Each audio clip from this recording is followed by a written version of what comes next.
1 second. Let me, okay, there we go. Hi, Linda. It is so good to have you in here. And I just want to make sure that we've gone through the consent, that you know that you gave me consent to videotape. Yes. And I'm excited to be sitting with you because I've just known you through group.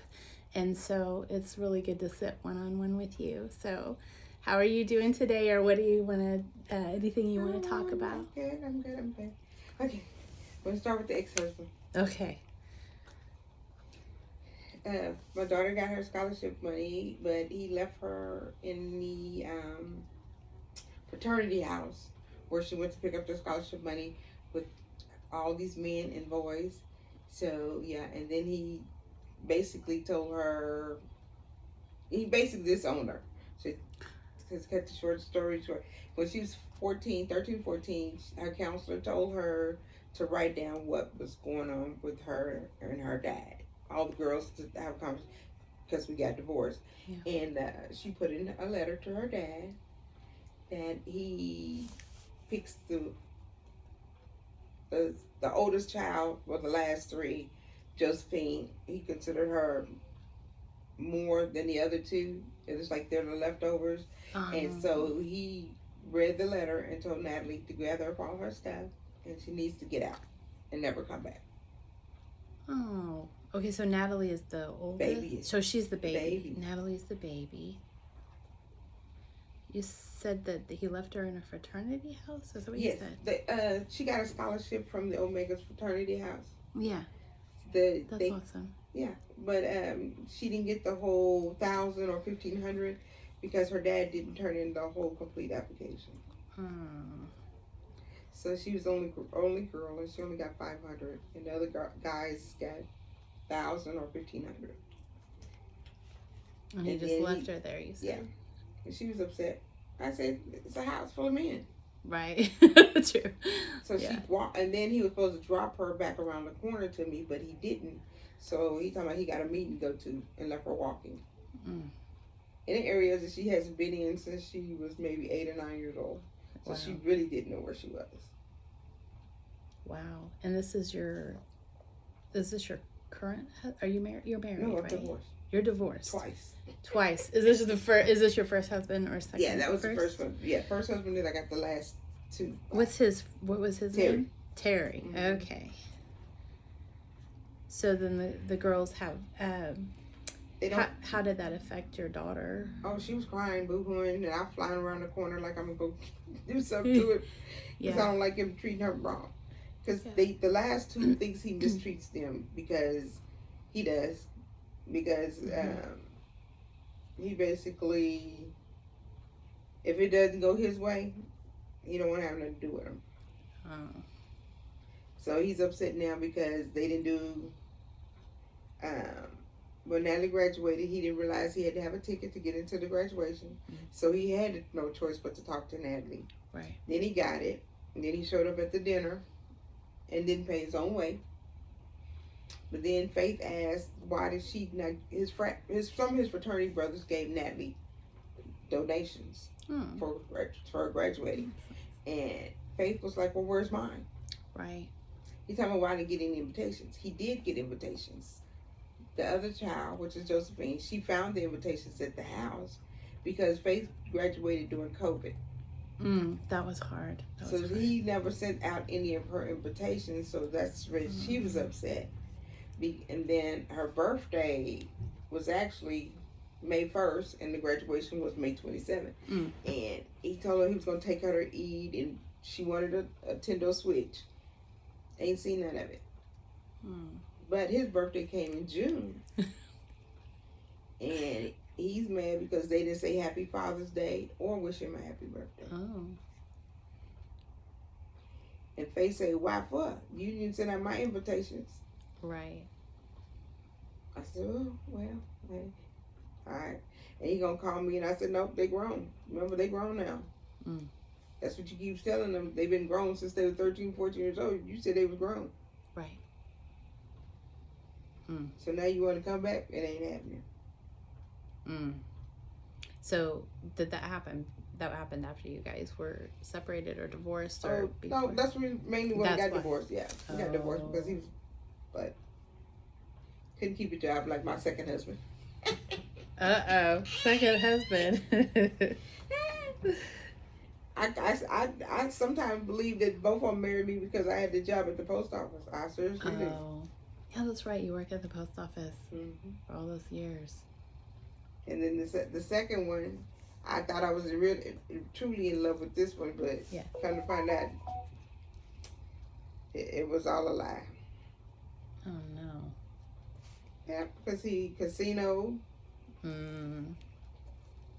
took our money we supposed to been saving, spending in casinos. Come to find out, he spent it on one of our classmates that he's now married to.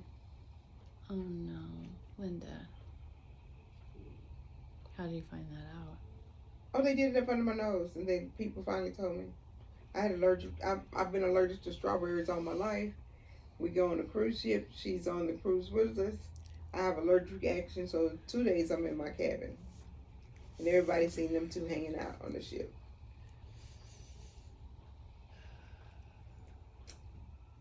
But she didn't follow us to Hawaii. But when we get back from Hawaii, I guess that's when he decided.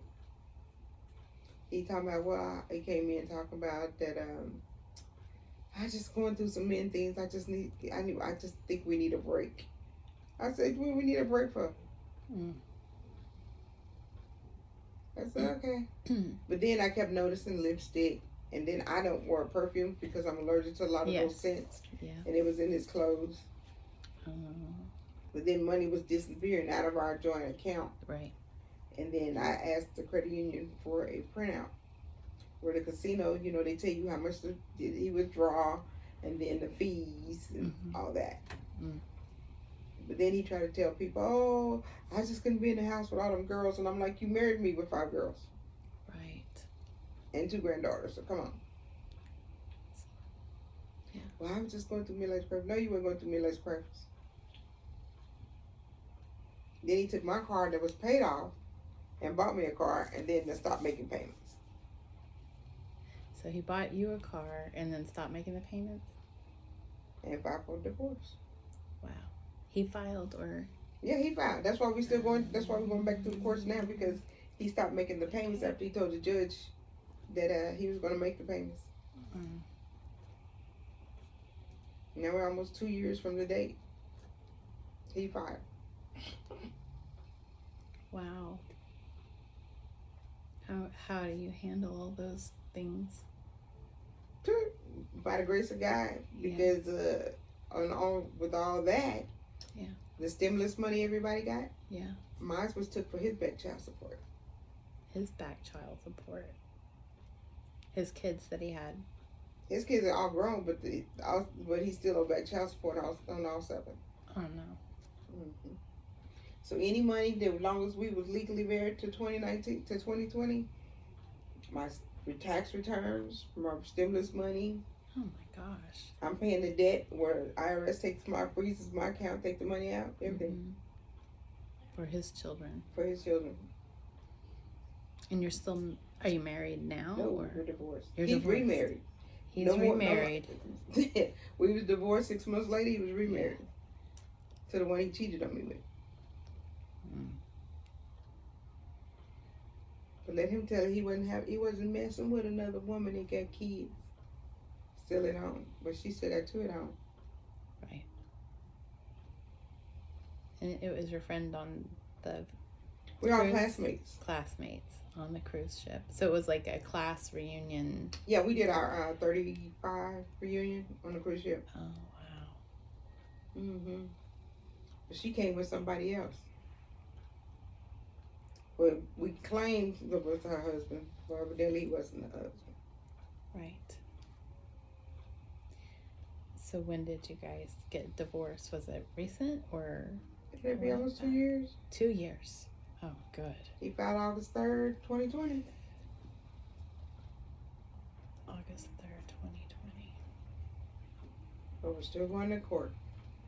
Really? Why for court? Because he said we didn't have it. He put in the divorce decree that we didn't have anything, but we had an RV, a rent house. Because you were working at the post office, you said. Yep. So now it's the judge. Well, the judge null and void his marriage and our divorce. Null and void. Mm-hmm. Because he got up in front of the judge and lied. Wow. The marriage and the divorce. Uh-huh. Him and his new wife believe they're married, but they're not married by the courts. Wow. So he's legally still married to you then? Mm-hmm. No. Well, I guess you could say we still legally married Uh-huh. because the judge null and void the whole divorce until everything gets situated. So she's thinking they've been married a year. Wow. But they not. How does that affect you if you're not legally? I don't care. Yeah, I mean, is there any repercussions? Because you were saying they were taking your money. Oh, repercussions is the judge finally in December he finally said whatever I want because Elliot never kept coming or Elliot lied to him. Yeah. And then my attorney got sick, the judge got sick, so we going back for everybody's got COVID. COVID, right. So now I'm pushing my attorney because now we're almost a year. Because the judge said whatever I want, he was going to award it to me in December. But both of the judge and my attorney, and then my attorney stopped returning my phone calls. So I had to write him long texts and letters. And now I was saying earlier that I had to call from somebody else's phone, and he answered the phone because when I call, he won't answer my phone. And that's how you get a hold of him. So he told me he'll definitely try to have it all done by Thursday. Oh, this Thursday. Because I have to look at it and make sure everything that I asked for is in the decree before he takes it back to the judge. So that's Thursday. So once they get everything established, then how is that going to be a benefit to you as far as that's almost $30,000 I want back. Wow. So you'll get $30,000 back. Mm-hmm. That's great, Linda. Half of the business that he's still trying to run, but my name's still attached to it. Is that your travel business? So his name is on the business. Well, both our names on that business, but I opened a new travel agency. I see. Hopefully after COVID it'll pick back up. We're hoping. Oh, it's starting to pick up. It's starting to pick back up. Yeah. It's kind of up and down right now. Right. After once they started canceling all them flights, people start canceling. Yeah. Then COVID hit, and see everybody just now, like Mexico, Jamaica, them are just now lifting their COVID. Right. So people are traveling again. That's good. So they're starting, but the airlines is making them not want to fly and go nowhere at the moment. Yeah. So you said your the second husband, what was his name again? This one's Elliot. You said that you thought you were really in love with him. Well, yeah, we've known each other. We all grew up together in the same neighborhood. Yeah. And then we all went to school together. Even though we all got to high school, depending on which area you lived in, you either went to Booker T, went to Central, Rogers, or McLean. Yeah. So, but everybody went to the same elementary, middle school. So it didn't matter. So we all grew up together. We all graduated, and once we all graduated, I went away to college. He went to Langston and stayed here. And I went all the way to California and came back. And I only came back because my mom got sick. I'm sorry. So then when I came back, I stayed. Yeah, stay with your mom. But then our 30th reunion is when me and Elliot met back at the reunion. Okay. So, and then the one with the cruise ship was the 35th. So 5 years later. Oh my goodness. But you've known him all these years, high school, since high school. Well, actually from the neighborhood, because we all play football. Yeah. Out in the street. Yeah. Kickball, football. The ball that goes around with the look like a tennis ball. Yeah. Oh yeah, I know what you're talking about. Yeah. Circles. That's a fun one. Dodgeball. Yep. So we all grew up in the same neighborhood with our grandparents. Yeah. And our grandparents knew each other. So are you guys do you communicate well? No, he runs. Okay. Every time he see me, he runs. He try to make sure he's nowhere running. Because he doesn't want to be confronted. He finally saw the side of me when he moved out.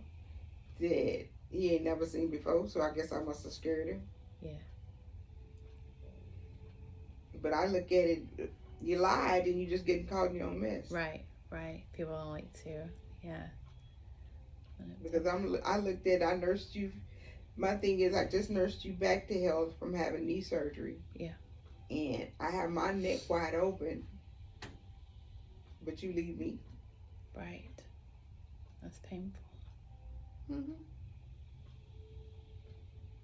It hurts sometimes, but just get over it and move on. Yeah. Have you allowed yourself to really cry it out, or have you had time? Maybe you're pretty busy. I've cried. Yeah.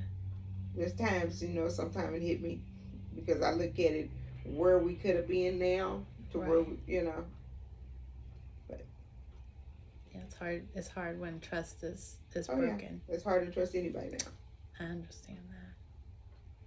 So you've had to continue raising your kids and everything. Yep, my baby's going to college in 3 weeks. Mm-hmm.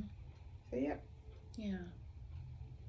But my grandbabies, I think that's where sometimes I feel like I failed because that's the only grandpa they know. Oh. Mm-hmm. So what would make you feel like you failed? Because they'll ask, well, Nana, where's grandpa? Because they always ask. And they're both 7. And then they'll call or they'll try to call and he won't answer. Yeah. So how would you feel like that is your fault? Because if I wouldn't have never was married to the man, they wouldn't have never known him as grandpa. Okay. Because now it's like, is grandpa dead? No, but if they see him somewhere. Oh, right. And you have to take him to be. It's painful. Mm-hmm.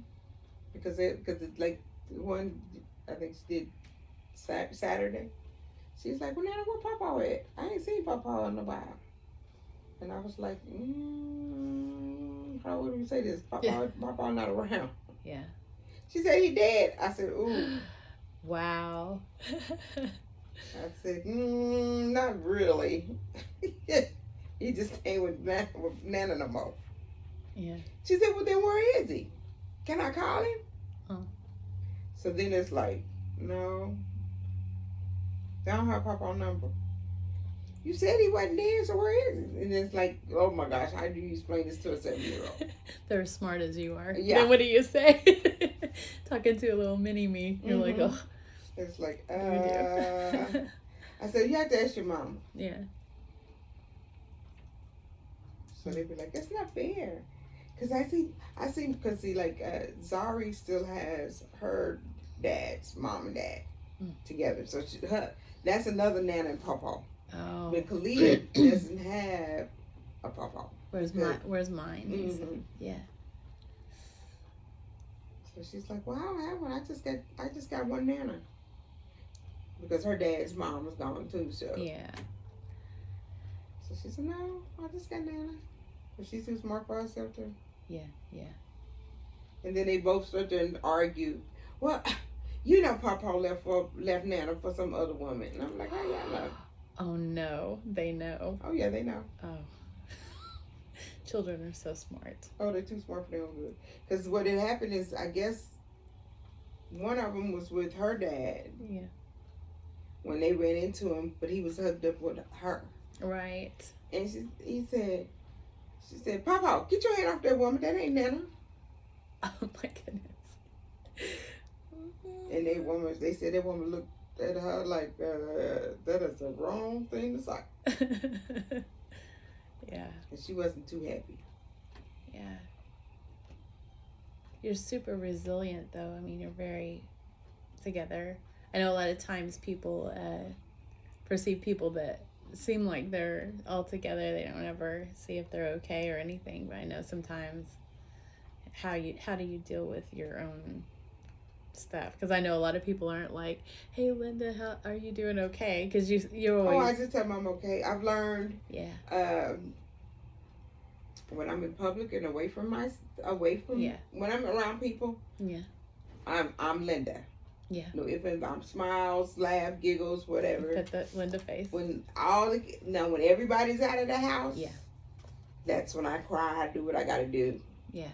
Do you journal or anything like I that? journal. I got so many books everywhere. Me too. I'm a big journaler. That's very therapeutic.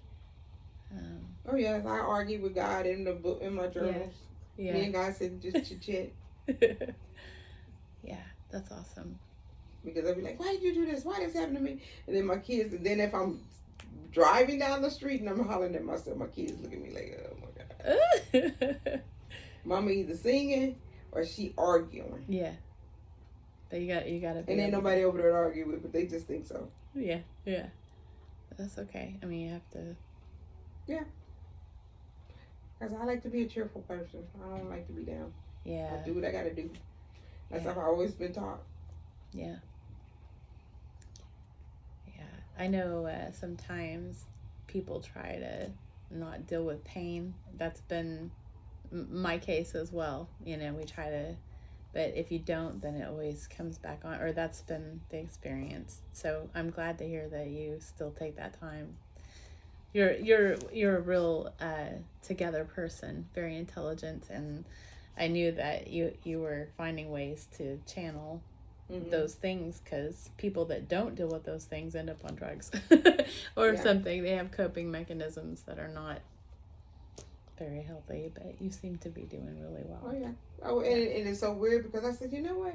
I used to drink when I was younger, but I was like, do I want to drink? And then I was like, taste is not the same. No. Right. Everything changes. And then I got to thinking, Linda, if you do it, your kids is gonna do it. Yeah. They gonna watch you see, because I still might have a glass of wine, but I don't do it that often. Right. When nobody's not around, I'm good. Yeah. Now my younger kids, the kids that are not little anymore, Natalie, they will say, "Mama, you need a glass of wine." I said, "No, yeah, you do. You getting a little too cranky." Wow. I was like, "Whatever." Oh my goodness. But they don't. They know that I don't drink around them. I don't smoke around them. But they have, Yeah.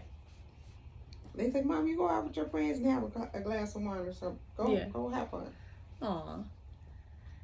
Because they know, they say, because it's like Natalie say, "Mama, you sure you're going to be okay? I'm going away to college." I said, "Yeah, I'll be fine." Oh. "You sure?" I said, "Yeah, I'll be fine." I can say. "Okay, we just want to make sure." Oh, they're afraid that you'll. How do you feel? Oh, I'm ready for them all. I'm ready to party. You're ready to get them Not party. But No, I know. To have your space. I said, "Oh my gosh, come August the 15th, I will not have to leave my house." Right. Because Faith will get her lift bus, pick her up and take her to work. Yeah. Natalie will be at school. Yeah. Me and the dog's gonna sit there and chill all day. Right. I ain't gonna know what to do. Yeah. Because it's gonna be the first time I ain't gotta get nobody up, make sure they're dressed, out the door. Because Faith is 20. Right. So she know how to set our alarm and stuff. Now she'll come in there and say, "Well, Mom, I need this. I don't know how can you do my hair or whatever." But other than that, yeah. and she'll, "I'm gone." I'll say, "Okay." Are you planning to do your travel aid? You're gonna really work on your business and yeah, get that going. Try to work on that more. But still, it's just the fact that I wouldn't have to get up. You don't have to do anything. Yeah. I still get up early, 5 o'clock in the morning every morning anyway. Sure.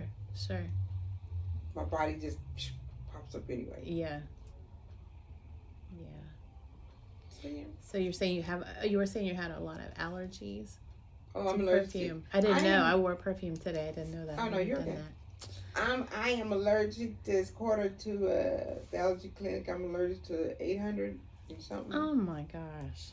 From grass, mold, dust. Wow. Do you have to take pollen. Medication? Oh yeah, I take too much. Oh, okay. I feel like a pill hauler. I take about 15, 20 because I was taking the allergy shots, but the allergy shots was making me break out. Wow. You're allergic to the allergy shots. That's a problem. It's like I'm allergic to aspirin. Yeah. Codeine. I can't take none of that. Yeah. Do you know anything about mindfulness? Have you ever heard of that? It's something that we study a lot, that helps clients a lot, and it's about trying to be in the moment instead of, because we're always living in the past or we're living in the future. But mindfulness is, because you've got an incredible mind. I know you're really intelligent, and I'm always thinking, like, your mind is constantly, doing this, but it causes stress and anxiety, and sometimes you just want it to stop. And mindfulness, they do is they use breathing techniques to bring you into the present moment, and it stops your thoughts from being on that roller coaster ride that you can't get off of. And I don't know, that might be something that you might find useful. I find it useful because my mind is just constantly going. Oh yeah, I'm always on it. And I know you're like that. Yeah, because you're always. And that's one technique. And it's also used for people who have anxiety. And there's one breathing technique that they use that actually causes your body to release its natural tranquilizers. And what you do is you breathe in through your nose to the count of 7, and you hold it for 4, and then you exhale with your mouth for 8. And what that does, it actually releases a tranquilizer in your body, and it will calm you down. Like how, and our bodies naturally do it. You know how we're sometimes really stressed out, and somebody comes and puts something else on the desk, and you naturally go. When you do that, your body's actually doing that to release that. It's like an actual hormone in your body, and I think that's really fascinating. I love things that actually work, that you can do. And I don't know if you deal with anxiety or stress, because you seem like you're pretty laid back, but that's one thing that has helped a lot. Yep, I've learned once I hit that door, if it ain't pertaining to the house, yes, leave it there. You just walk and leave it behind. Yeah. Now, when I get back in, wherever it was, then that's a different story. Right. But I try to make my house my sanctuary, so yes. I try not to worry, but sometimes it's kind of hard. So you sort of walk in the door and try to just. That's a good way to do that. So you fix your house up to be kind of a nice space that you like. What do you have in there that you like, or that helps you relax? You have like a chair or somewhere that you. Oh yeah, I have a massage chair. Oh yeah. Like the ones you see at the fair, you put your feet on. Yeah, I got one of those. Ooh, I know people could get that through their insurance if they have diabetes. You can get one. I didn't know that. Mm-hmm. No, my kids bought it for me when I used to come home and say, "Oh, I'm sore." This is. Yeah, it's like, "Oh, you need that chair." Yeah. They bought me a chair. Exactly. So I sit in there and I just let it go. Yeah. All the way from neck all the way down. You're like, don't talk. That's awesome. Oh yeah, because everybody who's ever tried it, they come and say, "Oh, Linda, can I sit in your chair?" They're sitting next to you. Look up 5 minutes later, they're all asleep. Oh yeah. I'm like, oh my gosh, I hate when people sit in my chair. Right? You're like, it'll be 25 cents. I said, I need to put some money coin machine on there because y'all always sit in my chair. Right. Mm-hmm. Oh my goodness. Because my cousin, he was like, "Linda, I only came over to sit in your chair. You didn't come to see me now. I came to see the chair." Yeah. I said, "That is not chair for you. That is not the way." He said, "Uh-huh." He said, "You never noticed, we always said barbecues at your house." Oh. And I said, "You know what? I never thought of that." He said, "Because we all want to get in your chair." I said, "That's wrong." Right. How funny. So every time I said, "No, it's unplugged. Or it don't work." Mm-hmm. And they'll go over there. I said, "No, because I have the light switches on the wall. Or if they're not on, then that socket won't work." So right. "Oh, my chair won't work. It ain't fair." Yeah. I do it on purpose. You're like, unplug it before they come oops. Yeah, I want to sit in my chair. I saw they wanted to come over to sit in my chair. That's right. No, I don't want that. So when you go into your house, you said when you walk through the door, you're able to leave everything behind. So how do you do that? Do you just, in your mind, you think it, or is there something you do? I've just taught myself since, I guess, my aunt, she was shot when I was younger. When I saw her get shot, when we had just walked in, I think I was 6. Me and my cousin were 6. Because I'm older. I'm a couple of months older than he is. Yeah. But her husband shot her right after we just walked through the front door from her taking us to the park. Oh. And that's been in my head for years. So my thing is, since I was a little kid, I remember the counselor was telling me, whenever you walk through the door, think happy thoughts. So whatever's going on Okay. before then, leave it outside. Wow, that's good. That's pretty heavy, Linda. How old were you when that happened? 6. He just recently got out of prison. And I'm 56. Wow. Did you have you had a chance to grieve that process Oh, yeah. a little bit? That's been a lot, yeah. She's been dead now. My aunt's been dead. Yeah. She mom passed in 2010. She passed in 2011. Yeah. Mm-hmm. That's hard. Oh. Oh, you need to go. Okay. That's my child. Okay, Linda. I appreciate you meeting with me today. No problem. All right. Thank you. I'm on my way.